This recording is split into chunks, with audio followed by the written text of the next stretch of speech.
My brother found out I was worth $28 million at Christmas dinner and completely lost it. But my father's silence told me the real betrayal was so much bigger than the money. Tyler was always the favorite. Nobody in my family even bothered to hide it. For his 16th birthday, he got a brand new truck. I got my grandfather's old toolbox because Dad said I needed to learn the value of work. When Tyler dropped out of college twice, my parents quietly paid off his loans. When I started a small cybersecurity company out of my apartment, Dad laughed and told me to get a real job before I wasted my life. So I stopped trying to impress anyone. I moved 3 states away. I worked ridiculous hours with 2 friends, kept our heads down, and slowly built one of the biggest firms in our niche. 3 years ago, we sold most of the company. After taxes, my share came out to just under $28 million.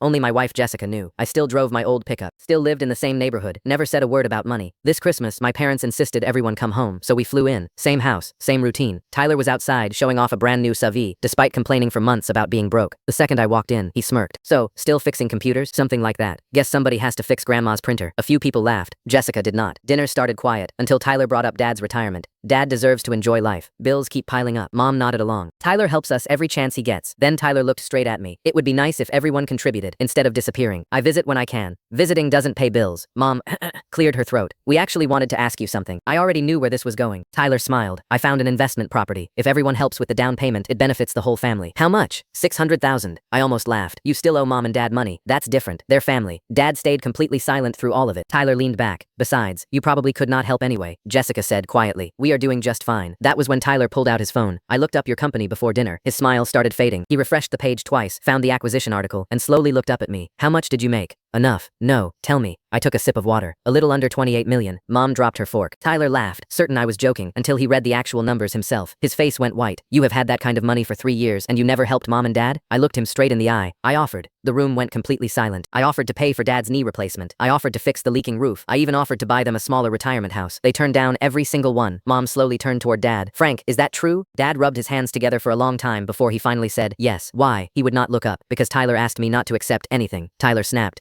Dad kept going anyway. He said if David started paying for things, we would become dependent on him. He also told me not to tell anyone David had offered. Nobody moved. Tyler tried to recover. I was protecting this family. I shook my head. No, you were protecting your position. For the first time in my life, I actually see it. Mom wiped her eyes. You have spent years telling me David never cared. Tyler had nothing left to say, so he looked at me instead. You have $28 million.